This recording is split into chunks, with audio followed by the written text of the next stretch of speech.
बिस्मिल्लाहिर्रहमानिर्रहीम। अस्सलाम वालेकुम। उम्मीद है कि आप सब लोग खैरियत से होंगे। तो आज हम थर्ड ईयर एडीएस के लेक्चर्स का ऑनलाइन का पहला लेक्चर तैयार कर रहे हैं। इसमें कुछ मैंने गैर मामूली तरीके से या एक समझ लेके गैर वाकई तरीके से आपको समझाने की कोशिश करूँगा।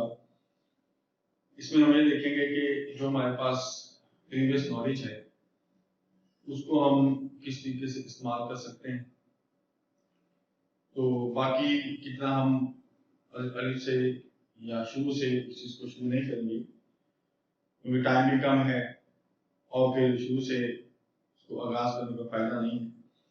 तो उसमें कुछ जो तरीकाकार अपनाया है या जो कुछ यूनिवर्सिटी ने रिकमेंडेशन बुक की दी है उसमें मुझे बुक अच्छी लगी। उसमें उन्होंने हमारे जो सबका हमारे पास इल्म है उसको जांचने का एक तरीकाकार बनाया। इसमें कुछ एक्सरसाइज होंगी जो आपने खुद करनी है और ज़्यादातर काम वो प्रैक्टिकली हम करेंगे ताकि हम अपने साबका नॉलेज को जज कर सकें और उसी की बिना पे आने वाली या आगे जो हमें सीखना है उसको हम अच्छे तरीके से सीख सकें। तो इसमें फ़ायदा ये होगा कि एक तो हम अपने साबका इल्म को जज कर लेंगे और प्रैक्टिकली जो चीज़ हमने पढ़ी हुई है उसको हम अपने तौर पे उसको इस्तेमाल करके सीखें। इसमें कुछ मैंने व्हाइट बोर्ड पे लिखा भी हुआ है। इसके बाद आगे की मजीद हम लिखेंगे। तो इसमें जो एग्जाम्पल है उसको आपने चेक करना है कि कौन से लफ्ज़ का क्या उसका फिक्र में उसका हिस्सा है, या जो पहले भी आपको मैंने बताया था कि अगर सेकंड ईयर में आपको याद हो तो हमने फर्स्ट ईयर हैरो पढ़ा था चैप्टर। उसमें जो इम्पोर्टेंट चीज़ थी मिस्टर चर्चिल ने बताई कि उसके टीचर है वो उनको ग्रामर भी सिखाते थे और उसके साथ साथ उसका एनालिसिस भी सिखाते। इसी ग्रामर में यह कि एक बड़ा सेंटेंस लिख देते थे और उसको मुख्तलिफ उनके हिस्सों में तकसीम करते। तो हम भी इसी तरीके से सीखेंगे और हर हिस्से की अपनी एक मुकाम है और वर्ड्स को हम थोड़ा सा चेंज करके देखेंगे कि अगर इस वर्ड को इस जगह पर लगाएं तो ये क्या मानी बनेगा। तो इसलिए ज़्यादातर जो काम हमने करना है वो प्रैक्टिकली करना है और जो हम एक्सरसाइज करेंगे जो मैं हम यहाँ पे आपको समझाने की कोशिश करूँगा तो उसमें ज़्यादातर काम जो है आपने करना है, प्रैक्टिकली उसको करना भी है, सीखना भी है ताकि हमें आगे जाके मुश्किल पेश ना। और इंग्लिश जो है हमें पहले ही पता है कि इसका हमारे ज़हन में एक हवा सा बना हुआ है। तो ये हमने इस चीज़ को इस तरीके से करना है ताकि जो इंग्लिश के बारे में हमारी जो इंक्रेडिबली कॉम्प्लेक्स है वो हमारा ख़त्म हो। और जैसे पहले भी आपको मैंने क्लास में बताया था कि अगर हम इसको सीख लेंगे और जिस तरीके से इसको सीखने का तरीका है तो ये बहुत आसान चीज़ है। लेकिन अगर हम इस तरीके के अलावा इसको सीखने की कोशिश करेंगे तो ये हमें इतनी मुश्किल लगी कि आम जो साइंस है, आम जो सब्जेक्ट है इससे भी ज़्यादा मुश्किल हमें ये चीज़ लगी क्योंकि हम इसको इस तरीके से नहीं सीखते। तो अब हम इस लेक्चर को शुरू करते हैं। उम्मीद है कि आपको इसकी समझ आएगी और आप इस तरीके से इसको करने के बाद आप इसका खुद भी लिखेंगे और जैसे पहले भी तैयार हो चुका है असाइनमेंट्स बना के आप इसकी जमा करेंगे। तो हम आगाज करते हैं। तो पहले जो मैंने लिखा हुआ है पहली जो है वर्ड क्लास में, इसमें क्या है कि एक ही सेंटेंस में जो उसके मुख्तलिफ हिस्से होते हैं वो उनको हम किन किन तरीकों से अलग कर सकते हैं। अब मैंने इसमें लिखा हुआ है नाउन, वर्ब, एडजेक्टिव एक्सेट्रा। अब नीचे मैंने एक जुमला लिखा है कि I have an important conference eight work tomorrow so I am rather busy. अब ये कन्वर्सेशन है, उसका एक जुमला जो है वो मैंने आपके सामने लिखा हुआ है। तो अगर हम इस जुमले को इसके कंपोनेंट्स में इसको तकसीम करें तो वो भी मैंने नीचे इसको लिख दिए हैं और उस कंपोनेंट को देखने के बाद आप खुद जज कर लेंगे कि आपको प्रीवियस जाके एडजेक्टिव या वर्ब या किसी भी चीज की डेफिनेशन जो है वो या तो आपको करनी पड़ेगी लेकिन आप प्रैक्टिकली उसको आप कर सकेंगे कि एक हिस्से का एक फिगर में क्या काम होता है। तो पहले जो हमने इसको अलग किया है कि व्हाट काइंड ऑफ वर्ड, कि मैंने इसकी भी हेडिंग दी हुई है, इसमें कौन कौन सा वर्ड जो है उसकी क्या क्या अहमियत है। पहले जो वर्ब लिखा हुआ है, अब वर्ब हमने इस वीडियो में से निकाल के दो वर्ब मैंने इसमें लिखे हैं, हैव और एम। ये दो वर्ब इस फिगर में आए। इसके बाद नाउन, नाउन की डेफिनेशन आपको पता ही है। तो अब इस फिगर में दो नाउन इस्तेमाल हुए हैं, कॉन्फ्रेंस और वर्ब। इसके बाद एडजेक्टिव, एडजेक्टिव की भी आपको डेफिनेशन मालूम होगी कि कोई भी ऐसा काम जो कि किसी भी नाउन को क्वालिफाई करता है उसको हम एडजेक्टिव कहते हैं। क्वालिफाई का मतलब है कि उसकी क्वालिटी जो है वो हमें बताएगा या उसके बारे में बताएगा कि वो नाउन क्या है। इसमें है इम्पोर्टेंट और बिजी। अब इसमें इम्पोर्टेंट क्यों है? क्योंकि जो इसमें आए है उसको एक अहम काम है जिस वजह से वो नहीं आ सकेगा और उसने माजरत की है और वो दूसरे फिक्र में लिखता है कि ये मैं मसरूफ हूं। इसके बाद एडवर्ब है। एडवर्ब की भी हमें डेफिनेशन मालूम होगी कि ऐसा वर्ड जो कि वर्ब को क्वालिफाई करता है। क्वालिफाई का मतलब है कि काम की नोयत को हमें बताता है। इसमें है टुमारो और रात, ये इस फिक्र में से लाना हमने लिखी। इसके बाद इसमें प्रीपोजिशन जो है वो एट इस्तेमाल हुई है। डिटरमाइनर, अब डिटरमाइनर ये हमारे लिए नया वर्ड होगा। तो डिटरमाइनर का क्या मतलब है कि हमने जो भी हमें काम है या जो चीज हमें खास हम किसी चीज को डिटरमाइन का मतलब है कि उसको दूसरे से बताते हैं कि ये चीज किस किस्म की है। तो वो हम इस तरीके से इसको इस्तेमाल करते हैं, तो हम आर्टिकल भी कहते हैं।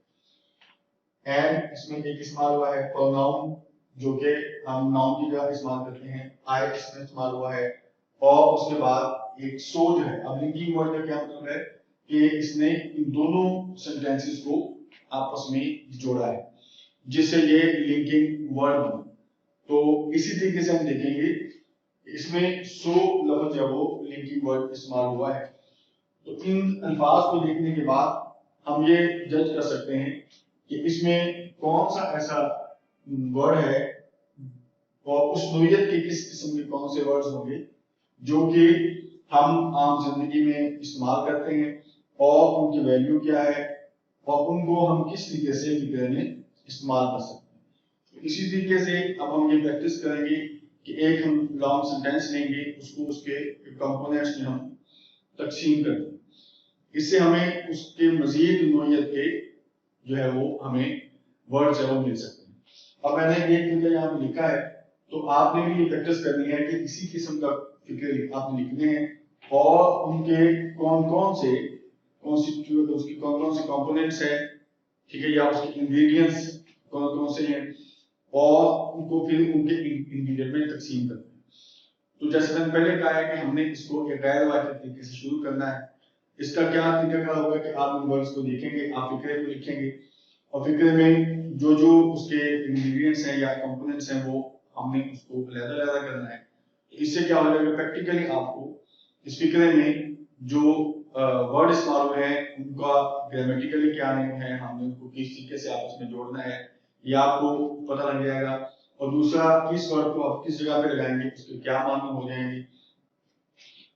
और इसके साथ साथ वोकैबुलरी में और सेंटेंस मेकिंग में हमें इसका फायदा होगा।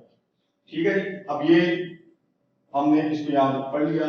इससे आगे जो हम पढ़ेंगे वो हो जाएगा कि एक वर्ड जो है उसकी एक सेंटेंस में क्या पोजीशन है और उससे अगले सेंटेंस में अगर हम उसी वर्ड को हम चेंज कर देते हैं उसकी पोजीशन को, तो वो उसके क्या माने हो जाते हैं, जो कि मैंने पहले भी आपको एक इंट्रोडक्शन लेक्चर में आपको एक समझाने की कोशिश की थी कि हमने यहाँ पे कोशिश क्या करनी है कि एक ही वर्ड जो है वो किस जगह पे किस किस्म के माने देगा। एग्जाम्पल भी मैंने आपको दी थी जिसमें हमने 2-3 एग्जाम्पल उसकी पढ़ी हुई थी, वो भी आप रिवाइज कर लीजिएगा, उसको भी आप देख लीजिएगा कि वर्ड्स को हमने इस किस्म से चेंज करना है और उसके मानी कैसे चेंज हो, कैसे वो नाउन है फिर वह बन जाएगा, फिर एडजेक्टिव बन जाएगा। ये वर्ड के किस किस्म के मानी जो है वो होंगे अगर हम उसकी फिक्र में जगह जगह चेंज कर देंगे। अब मैं नेक्स्ट जो है वो अब हम इसी चीज को पढ़ेंगे। अब मैं वो लिखता हूं जिससे आपने वर्ड्स की पोजीशन एक सेंटेंस में अगर हम चेंज करते हैं तो वो किस तरह उसके चेंज हो जाते हैं। ठीक है जी, अब मैं वो लिखता हूँ जी। अब हम जैसे मैंने आपको बताया था कि आप फिक्रे मैं लिखूंगा उस फिक्रों में जो अल्फाज है उनकी जब हम पोजीशन तब्दील करेंगे तो उनके माने में क्या फर्क आएगा और उनका जो ग्रामेटिकल जो आप समझ लेंगे हमें नाम उनको दिया हुआ है वो भी तब्दील हो जाएगा। अब देखें पहला फिक्र है can I look at your work. अब इसमें एट योर फोन, इसमें जो लुक है यहाँ पे ये वर्ब के तौर पे इस्तेमाल होगा। दूसरे में I like the look of that coat, इसमें जो लुक है वो एडजेक्टिव के तौर पे इस्तेमाल हुआ। अब इन दोनों में फर्क क्या है कि यहाँ पे ये काम है और यहाँ पे ये इस जो कोट है इसको क्वालिफाई कर रहा है या इसकी खुसूसियत को बता रहा है। इसके मानी में तब्दील हो जाएंगे और इसका जो ग्रामेटिकल नेम है वो भी चेंज होगा। इसके बाद वही वर्क ऑन सैटरडे मॉर्निंग, इसमें जो वर्क है वो वर्क के तौर पर इस्तेमाल हुआ। दूसरे में I shall be at work tomorrow, अब इसमें भी वर्क है पहले में भी है लेकिन दोनों में तब्दील ये हुआ कि पहले में वर्ब आ गया और दूसरे में नाउन के तौर पे ये इस्तेमाल हुआ है। इसी तरह अब हम मुख्तलिफ फिक्रों में जो एक ही वर्ड है उसकी पोजीशन चेंज करके ये देखेंगे कि किस किस्म का असर पड़ता है फिक्रे पे। वो फिक्रा बामानी होता है या बेमानी होता है या उसके मानी वो है जो कि हम कहना चाहते हैं लेकिन उससे उलट हो जाता है। और ये बात मैंने पहले भी आपको लेक्चर्स में भी कही थी, जो इंट्रोडक्टरी में आपको पेजेस दिए थे उसमें भी हमने अल्फाज की पोजीशन चेंज करके इसको जज किया था कि अगर हम एक फिक्रा कहना चाहते हैं और उसमें हम अल्फाज की तब्दील वो नहीं रखते जिससे वही मानी आए जो हम देना चाहें तो इसमें क्या हो जाएगा कि मानी हम वही समझेंगे जो हम देना चाहते हैं लेकिन जो हम लिख के दे रहे हैं उसके मानी उलट हो जाएंगे जो कि हम कहना चाहते हैं। इसलिए जो भी फिक्र हमें लिखना है, जो भी हमने बताना है डेफिनेशन, खासतौर पे जैसे आपको पहले भी बताया था कि डेफिनेशन लिखते हुए क्योंकि हमारे पास जगह बहुत कम होती है, 2 या 3 लाइन में हमने डेफिनेशन बयान करनी है तो उसमें अल्फाज का चुनाव है वो बड़े अच्छे तरीके से और नाप तोल के हमें करना पड़ेगा, वरना जो हम उनको मैसेज देना चाहते हैं वो उन तक नहीं पहुंचे। तो इसी तरह प्रैक्टिकली हमने करना है कि हर फिक्र लिखने के बाद उसमें जो वर्ब है या उसमें जो लफ्ज ऐसा है कि अगर हम उसकी जगह चेंज करते हैं तो उसके मानी पे क्या फर्क पड़ेगा, इसलिए भी हमने एक्सपेरिमेंट करके देखा। ठीक है जी, अब मैं कुछ एक्सरसाइजेज जो है वो आपको दूंगा जो कि आपने उसको घर पे लिखना है और उसमें अल्फाज ये जो हमने जो पढ़े हुए हैं इनकी फिक्रों को अलग-अलग करके लिखना है। दूसरा इनमें अल्फाज को किस किस जगह हम चेंज करेंगे उसके क्या क्या मानी है वो हमने करके देखनी है। ठीक है जी, अब हम ये एक्सरसाइज करके देखते हैं।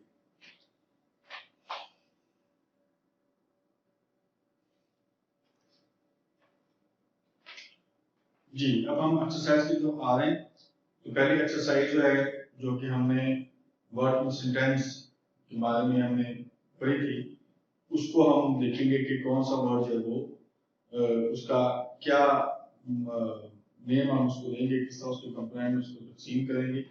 तो पहले मैंने फिगर लिखा हुआ है कि Asif did not go to the cafe with other students, Rashid told him they were going there but he wanted to finish his work. Anwar is not very sociable, he stays in his room and concentrates totally on his studies. He is an excellent student but he does not have much fun.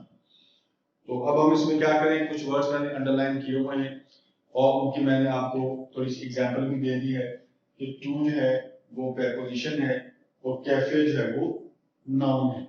तो इसमें कुछ अल्फाज मैंने underline किए हैं तो आपने इसी तरह एग्जांपल बी जो मैंने आपको दी थी उसी एग्जाम्पल को देख के आपने इनकी लिस्ट बनानी है और इनका ग्रामेटिकल नेम क्या है वो हमने इसको डिटरमाइन करना है, ठीक है जी। और कुछ एग्जाम्पल जो है वो हम आपको टेक्स्ट भी कर देंगे या ग्रुप में आपको शेयर कर देंगे।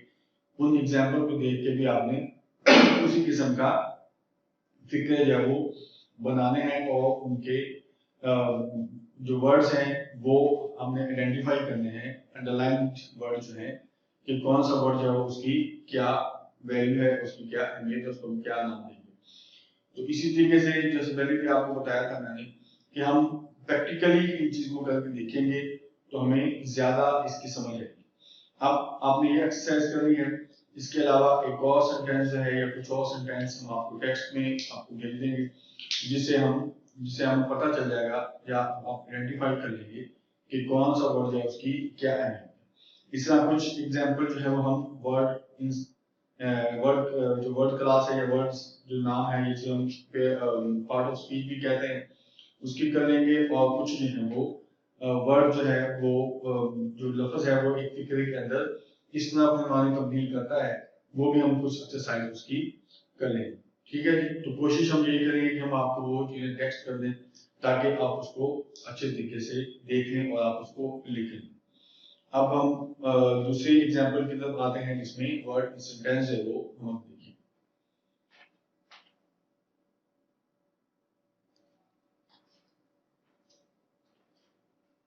जी हमने दूसरा मैंने हेडिंग जो एक्सरसाइज की आपने करनी वो मैंने लिख दी है कि वर्ड इन सेंटेंस कि एक ही लफ्ज है वो उसकी अगर फिक्र में पोजीशन तब्दील की जाए तो उसके क्या क्या मामले होते हैं। एग्जाम्पल पहले मैंने आपको दूसरी एग्जाम्पल यहाँ मैंने लिखी हुई है कि shall we go for a walk, shall we walk into town.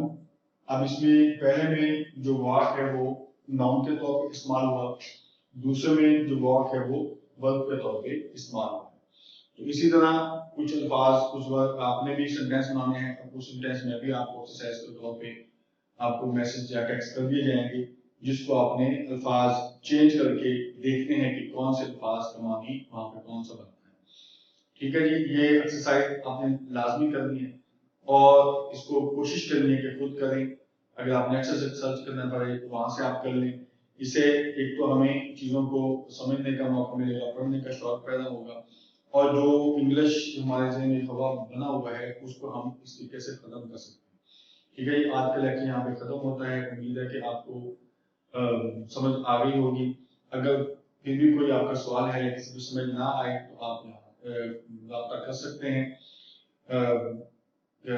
Office के नंबर पे या आप इस वीडियो को के कमेंट्स में आप इसको शेयर पूछ सकते हैं।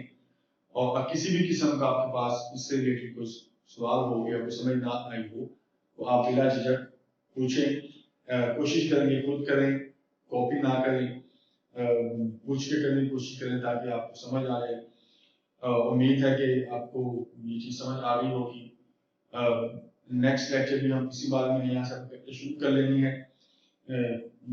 तो आगे हम इसी नोयत के लिए लेक्चर्स होंगे ताकि जो पहले से आपकी जहन बनेगी। जैसे पहले आपको मैंने बताया था, थोड़ा सा आपको पढ़ाया कि हमने आगे क्या क्या पढ़ना है और किस तरीके से उसको करने की कोशिश करनी है। तो इसी तरीके से हम चलते रहेंगे तो हमारे जहन में ये जो इंग्लिश का हवा है या जो हम मुश्किल लगती है ये हमें काफी हद तक आसान हो जाएगी। उम्मीद है आप सब लोग इस चीज को अच्छे तरीके से समझेंगे और इसको करने की कोशिश करेंगे।